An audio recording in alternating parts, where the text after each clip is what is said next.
Hello mga kapobre. Ayan po ang ulam namin kaninang tanghali. Ayan po, bumili po ako sa talipapa ng upo. Sa halagang 50 pesos, isang buong upo. Ayan po ang aming ulam. Tinadtad ko na po yan dyan ng ganyan kaliliit. Kasi yan po yung favorite kong ulam, ang upo. Tapos lalahukan ko po yan ng giniling.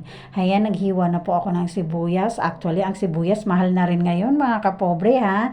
Yung ganyan kalaki, halagang 10 piso na po yan. Tapos yung bawang po natin is halagang 3 piso. Tapos bumili din po ako ng kamatis sa halagang 7 pesos. Grabe, o 'di ba? Sobrang mahal na talaga ng mga bilihin ngayon. Pero laban lang tayo mga kapobre, kailangan natin 'yan. Ayan po ang aking mga sangkap sa aking lulutuin na ulam. Ayan. So ito na nga po, luto na po siya.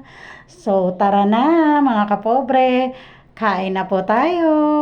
Enjoy lang po tayo kahit gulay lang po ang ating ulam, basta masustansya. Tava, push na po natin ang ating masarap na ulam. Ayan lamang.